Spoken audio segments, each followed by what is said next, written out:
Sudah jam 6 pemirsa dan kita masuk di segmen Sehat Pagi. Pada episode kali ini kita akan membahas seputar kesehatan gigi pemirsa. Karena memang gigi nih, ini adalah sebuah hal yang buat pemirsa kayaknya kemarin-kemarin jarang ke dokter gigi. Kalau nggak bermasalah nggak akan ke dokter gigi. Siapa yang masih menerapkan aturan seperti itu? Padahal sebenarnya ya anjurannya pemirsa 6 bulan sekali itu paling nggak itu check up ya untuk rutin periksa gigi. Paling tidak melihat nih apakah ada plak, ada yang mulai lubang-lubang kecil, itu bisa diatasi sejak dini. Nah kalau misalnya di tengah pandemi COVID-19 ini apakah masih boleh ke dokter gigi atau melakukan perawatan gigi? Ya udah nih, daripada Anda salah informasi mendingan langsung aja ngobrol dengan spesialis ortodontis kita yang sudah hadir pagi hari ini, yang ternyata tempat prakteknya dekat rumah saya pemirsa. Ada Dokter Gigi Irfanda Mulyaningsih, spesialis ortodontis. Selamat pagi Dokter Fanda. Pagi Mbak Berlia. Namaste. Namaste, selamat pagi. Cerah sekali loh pagi hari ini loh ya. Ya, alhamdulillah. Dari Sidoarjo akhirnya nyampe juga di studionya SBO TV dengan ini ya postur gigi yang sudah keciling banget di kamera. Aduh gaya. Masih buka praktek ya dokter ya? Alhamdulillah masih buka praktek sampai sekarang. Jadi kita nggak ada tutup praktek atau gimana ya, kita tetap buka. Tapi penanganan kasusnya aja yang kita mulai agak diminimalisir gitu Mbak Berli. Oh, diminimalisirnya kayak gimana jadi, nih? Jadi gini, kalau misalkan kasus yang lebih emergency yang ini yang kita tanganin.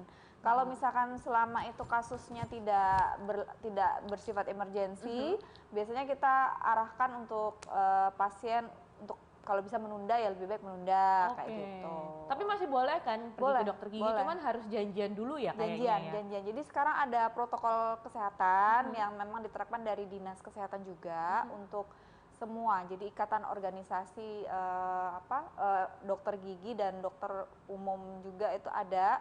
Jadi kalau memang harus ke dokter gigi atau ke dokter umum, itu mereka ada protokol kesehatannya seperti itu. Oke, jadi paling tidak nih pemirsa mungkin yang di rumah ada rencana mau ke dokter gigi atau belum ke dokter gigi ya, pastikan juga Anda memastikan nih gigi Anda tetap sehat. Betul. Karena di tengah pandemi ini mungkin banyak orang yang meremehkan ya untuk kesehatan gigi, kebersihan gigi, karena mikirnya COVID mah nularnya lewat ini doang ya, udara lewat hidung. Padahal enggak ya dokter ya? Iya, justru malah COVID itu tingginya penularannya malah melalui dokter gigi sebenarnya. Oh ya? Iya, karena di dokter gigi, di praktekan dokter gigi itu lebih banyak menggunakan aerosol Mbak Berli. Jadi pada saat penggunaan aerosol itu virus COVID itu kan ada di dalam air liur kita ya. Jadi itu kalau misalnya kita menggunakan alat-alat medis yang menggunakan semprotan atau kompresor aerosol tuh COVID-nya bisa terbang-terbang. Oh, gitu. Nah itu yang sebenarnya yang kalau bisa diminimalisir agar tidak menggunakan aerosol di praktek dokter gigi. Jadi otomatis tindakan-tindakan yang menggunakan aerosol itu memang kalau bisa diminimalisir. Jadi biar tidak menyebarkan kuman COVID ke orang-orang yang sehat. Namun bukan berarti Anda tidak ke dokter gigi ya, kalau misalnya bermasalah jangan takut, karena paling tidak tempatnya ini sudah steril kan dokter? Betul, karena dari protokol kesehatan sendiri sekarang selain dari alat kesehatannya yang kita bersihkan untuk meminimalisir penularan terhadap pasien lain yang sehat, itu juga kita minimalisir. Jadi kayak misalkan protokol kedatangannya, terus kemudian ruangannya tidak boleh ada yang menunggu selain pasiennya itu sendiri kayak begitu. Jadi diusahakan di tempat praktek itu hanya pasien yang berobat saja yang datang. Jadi kayak misalkan nih Mbak Berli mau periksa itu Mbak Berli kalau bawa teman-temannya nunggu di luar. Nggak, jadi cuma Mbak Berli kalau perlu ya nunggu. Iya benar, di mobil, betul, iya? di mobil atau di motor. Jadi nggak boleh masuk ke ruangan praktek atau di ruang tunggu. Jadi ruang tunggu tuh kalau bisa 0 yang nungguin. Emang seberapa urgent nih kalau misalnya pemirsa ingin ke dokter gigi? Case-case yang seperti apa yang memang ini memang harus nih ke dokter gigi? Iya, misalkan dia udah giginya lubang, sakit, cenut-cenut. Terus kalau misalkan di kasus saya ya sebagai ortodontis kan memang ada harus kontrol setiap minimal 3 minggu ya saya kasih. Kalau 3 minggu nggak bisa, paling nggak 1 bulan, at least 1 bulan. Karena biasanya kalau lebih dari itu tuh mereka ada yang kawatnya nyocok-nyocok, malah jadi bikin sariawan kan. Ya udah nggak apa-apa, tetap kontrol kayak gitu. Karena ada teman saya yang menggunakan behel baru-baru ini sebelum COVID-19, terus akhirnya dia ditunda untuk kayak ke dokter giginya Karena takut ya. karena takut. Betul. Nah, mungkin pemirsa yang sedang menggunakan behel baru-baru ini atau yang sudah lama nih, Dokter Vanda, apakah tetap harus ke dokter gigi? Kalau menurut saya selama bisa dokternya ya, selama berani dokternya membuka praktek, lebih baik kontrol ya, karena daripada misalkan dia tidak kontrol itu akan menyebabkan kayak giginya nggak nyaman, pergerakan giginya juga jadi lebih berantakan, itu tidak bisa dikontrol lah intinya. Terus kemudian banyak kayak misalkan sisa-sisa makanan yang malah nyelip-nyelip, kemudian malah membuat penyakit yang baru. Jadi lebih baik kalau memang bisa kontrol ya kenapa nggak kontrol aja, walaupun mungkin jangka waktunya jadi lebih lama, misalkan 3 minggu sampai 1 bulan sekali kayak gitu. Jadi nggak harus setiap 2 minggu. Kalau dulu setiap 2 minggu dia harus kembali ke dokternya, mungkin bisa dimundurkan 3 minggu atau 1 bulan seperti itu. Jadi jangan sampai juga karena pandemi ini akhirnya Anda menghindari dokter gigi ya, khususnya untuk Anda yang sudah giginya bermasalah. Nah, kita masuk nih ke topik kesehatan gigi nih, Dokter Vanda. Gigi yang sehat itu gigi yang seperti apa dulu nih, dokter? Yang putih, yang rata, belum tentu. atau yang gimana? Jadi gigi yang sehat itu yang pertama, kalau bisa tidak ada yang berdesakan. Jadi tidak ada berdesakan, giginya rata. Terus yang kedua, tidak ada lubang.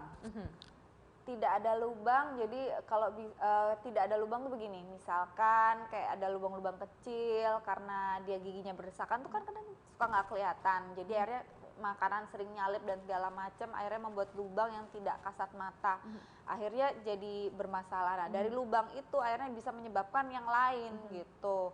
Jadi memang faktor yang pertama yang penting itu adalah gigi yang rata dulu, kemudian yang kedua dia ada lubang atau enggak, terus yang ketiga dia ada karang gigi atau enggak, kayak gitu. Jadi kenapa itu saling berhubungan Mbak Berli? Kalau gigi yang nggak rata biasanya lubang tuh gampang ada, gampang hadir di gigi kita. Terus yang kedua itu karang gigi akan semakin banyak karena gampang banget sisa makanan nempel di situ, susah dibersihin. Dan yang ketiga itu akan menyebabkan radang gusi atau gingivitis yang nantinya bisa menyebabkan periodontitis. Gitu, agak lebih panjang lagi sebenarnya. Jadi ini memang beruntun ya jadinya efeknya. Benar. Jadi kadang orang mikirnya gigi putih dulu kan. Betul. Padahal dari warnanya kan. Padahal sebenarnya gigi sehat belum tentu dia berwarna putih gitu. Karena sebenarnya gigi sehat itu malah justru warnanya kekuningan. Oh iya? Iya benar.